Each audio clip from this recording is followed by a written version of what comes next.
ये देखो जी टुरदा फिरदा माशाल्लाह ओके एक्टिव।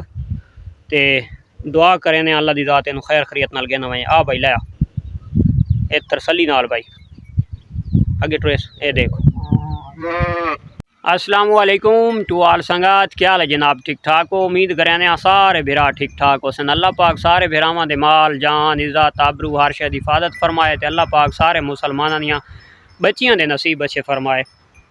मार का कल दा बेतहाशा परेशानी दे विच गुजरदी पई है। बस थोड़ी जी लागर्दी दी वजह तो ना पूरा रेवड़ बुरा हाल ते बौके दिहाड़े ते दुआ करो अल्लाह दी ज़ात करम निवाजी करे थी। दो तो ज़्यादियाँ गल होते हैं वो इन्हें समझ भाई कारतीना सेंटर दे विच असां कारतीना कीती पाया बकाया जानवर भी है सैड दे लग के ते गुजारे वाली गल है। और मेडिसन वाले पासे अगर गल करा तो बिल्कुल असां अंग्रेज़ी मेडिसन वाले पासे बिल्कुल कोना गए। टोटल जड़ा ता देसी इस्तेमाल करेंदे पाया ते अल्लाह दे घर दे विच बड़ी उम्मीद है कि इंशाअल्लाह अल्लाह दी ज़ात तो सुरखरू करेसी अल्लाह दी ज़ात इन्हां शफा देसी। क्योंकि जड़ी मेडिसन है ना अंग्रेज़ी ओदा दो काम होने या इन अल्लाह ते या उन अल्लाह ते जड़ी है देसी मेडिसन तो देसी दे विच इतना फ़र्क पै वैंदा है कि थोड़ा जिहा टाइम मिल वैंदा है जानवर थोड़ा जिहा गुजारे दे विच आ वड़दा है। कल दा जनाब इन्हां दा पानी कल सैकेंड टाइम तो इस टाइम तक बंद चलदा पिया बिल्कुल। ते बिल्लो दी अज सुबह ले खासकर जिस टाइम ना एक तो मैं होर अलामात दसी वजा जिस टाइम पिता जहर करे सी ना उस टाइम जानवर दे मूँह दे विचों पानी यानी कि लालां वगैरह गिरन लग वैसे। जिस टाइम जानवर दियां लालां गिरन लग वैंदियां तो उस टाइम जानवर दे बचण दे चांस बहुत कम होंदे। 100 दे विचों टोटल कोई 10%, वो भी 10% उस जानवर दे बचण दे चांस होंदे जिहड़ा जानवर यानी कि मोशन वगैरह पेचस करेंदा पिया होवे। अगर जिहड़ा जानवर बंद है तो ओदा खुला भी नहीं और वो लालां करदा पे तो उस जानवर दे बचण दे चांस बिल्कुल जीरो दी होंदे। ते अगर कट्टण वाले पासे वहाँ तो सादा यकीन है कि इंशाअल्लाह वो करीम ज़ात जैनू शफा देवे तो देर नहीं लगती ते वो शफा देवन वाली ज़ात है सादा तकवा है इंशाअल्लाह ते अल्लाह दी ज़ात सान सुरखरू करेसी। ते हुण जनाब इन्होंने वत छोड़ के आंदा है मैं आके थोड़ा सब्ज़े दो ते मुँह शू मरा खड़ा क्योंकि इतनी ना कणक खादी है ना बेतहाशा कणक खादी है। और सिट्टे वाली कणक की होर गल होंदी है तो जड़ा पेड़ दे उत्ते दाणा खानी है ना ओदी होर गल होंदी है। पेड़ वाला दाणा प्योंदे तले उस दे नाल नुकसान ये थींदा है कि जानवर नाल मिट्टी खा वैंदा है। अच्छा भेड़ ते बकरी दे मिट्टी खावन दे विच जनाब बड़ा सारा फर्क है कि जड़ी बकरी है वो नक दे नाल फूका मार के ते रेत दे उत्ते दाणा चाहीदी है ते जेल्ले भेडां ये बहुत सारियां कट्ठियां थी के खानियां ये बात नहीं दे दियां भाई नाल मिट्टी आंदी पई है या सिर्फ दाणा आंदा पिया ये बात डायरेक्ट अंदर टपैनियां। वो चलो जड़ा दाणा तो दाणा काम खराब की पियाई तो नाल वो मिट्टी साफ हो रही अपना हिस्सा वंडावना शुरू कर गया है। दे दें इंशाअल्लाह बिरावां दी दुआवां ते अल्लाह दी ज़ात सानू इंशाअल्लाह सुरखरू करेसी। अल्लाह दी ज़ात तो करम निवाजी करे अल्लाह करें जानवर सादे ठीक थी वजन क्योंकि जेडे इत्थे जानवर आए हुए दिन इन्हां दे विच 100 दे विचों 20 तो 25% जानवर नॉर्मल थी आए क्योंकि थोड़ा थोड़ा जानवर चरे दे मुँह मारन लग गया। तो जेडे दू जानवर घर हैं अपनी बड़ी शौक वाली भेड़ बिल्लो है या डोडो है तो उन्हें बिल्कुल ही नज़दीक ही नहीं गई चारे दे बिल्कुल।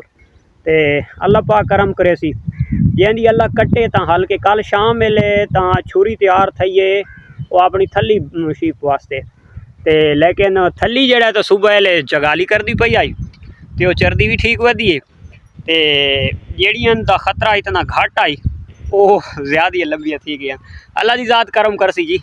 ते ये तुसां दे गिनसो ये जड़ी पिछे त्राए वैनियां पईयां ये माड़ा माड़ा ना इं कह टाइम दिल पोवे तो दाने दोते मुँह मरेनियां पईयां यानी कि तले चरे दोते अगर दिल ना पोवे तो बस कोनी यानी कि ना होवन वाली गल है बस अपने जीवन वास्ते मुँह मरेनियां पईयां वरना इन्हों इतनी ना कोई भुख है ना माशाअल्लाह। टिड्डी जड़ी बाद दे विच आंदी आई सूण वाली भेड़ ये बिल्कुल बंद हो गई आई ते बंद इंज हुई है कि बिल्कुल 2 दिन ये भेड़ बंद रही है। तुहाडे सामने वेखो माशाअल्लाह अल्हम्दुलिल्लाह अल्लाह दी ज़ात करम निवाजी की है बिल्कुल ओके दी रिपोर्ट दे ग्रेजिंग कर रही है खा रही है चारा वगैरह चेक करके ना इस दी जिहड़ी असां ट्रीटमेंट कीती है, इनू 2 शैयां ही टोटल दित्तियां। एक चमची मिठे सोडे दी पानी दी च मिक्स करके इसनू पिलवा दी है।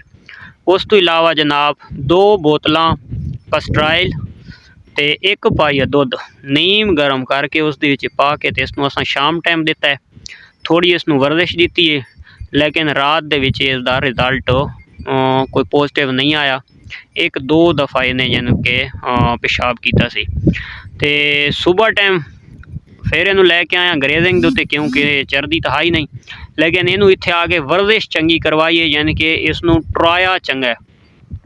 तो तकरीबन 1 घंटे बाद ये बिल्कुल खुल गई है। बहुत लूज मोशन मारे पूरे दिन इसने, अगले दिन वो मोशन ही ख़त्म, मेंगना मार रही है और बिल्कुल अल्हम्दुलिल्लाह ओके दी रिपोर्ट है। क्योंकि इसनू मैं हार्ड मेडिसन कोई भी नाम दे सकता, क्योंकि ने हुण थोड़े दिन बाद डिलीवर करना है, सूण वाली है, तो इस करके उस तो बाद राती ये मरण दे आई बिल्कुल, लेकिन अल्हम्दुलिल्लाह वेखो तुहाडे सामने ग्रेजिंग ओके दी रिपोर्ट कर रही है। शुक्र है अल्हम्दुलिल्लाह। एक ओ वेखो आखिर दे ओ पई है, ठीक हो गई है। तो 2 घर करती ना हुई हुई। एक वो जी वड्डी अपनी सरगोदे वाली बिल्लो है, वही तबीयत तो काफ़ी नासाज है, अल्लाह की ज़ात शिफा दे सी इंशाअल्लाह। तो एक जी डोडो है, तो दूसरियां माशाअल्लाह अल्हम्दुलिल्लाह हल्की फुल्की जड़ी है ना ये ग्रेजिंग ये हुण करदियां पईयां। सुबह टाइम इन्हां जानवरां न कल शाम टाइम ग्रेजिंग की है, न कोई चारा खादा ने ते ना ही आज सुबह वाले खादा ने को मज़े का। वो मसला ये है जो इन्होंने किले दे उत्ते असां किसी किस्म का होर चारा पा सकते आसे, लेकिन साढ़े कोलू अवेलेबल को नहीं सब्ज़ चारा, क्योंकि सब्ज़ चारा साढ़े कोलू ओनली ओने लूसण और लूसण ते गंदम दी आपस दे बहुत अरसे दराज तो दुश्मनी चल रही है, तो इन्हां दी सैटिंग नहीं हो सकती। क्योंकि जदों भी जानवर गंदम की वजह तो गलत होवे तो उस जानवर नू लूसण का चारा बिल्कुल नहीं देना, क्योंकि जदों तुसी देना है तो नुकसान ही करना है। तो वो जनाब लूसण का चारा आई, तो क्योंकि असां लूसण का चारा दे ना सकते, वो घर वालियां तो वो भी होर कोई चीज़ खा नहीं रही। तो लूसण अगर दईए तो लूसण नू ना खा लेना, लेकिन लूसण अगर देने तो लूसण बहुत जल्दी एक्सपायर करता है जानवर नू। तो वो करीम ज़ात है इंशाअल्लाह शिफा दे सी। ये तुहाडे सामने शुक्र है अल्हम्दुलिल्लाह डॉक्टर तो बच गया। तो ज़्यादा इन्हें ये सारे देसी टोटकां दी इन्हें जी दवाई पूरे रेवड़ पीवनी है, तो ज़्यादा 1500 रुपए की, 1500 दी नहीं तो 1600 दी या 2000 की करके नो।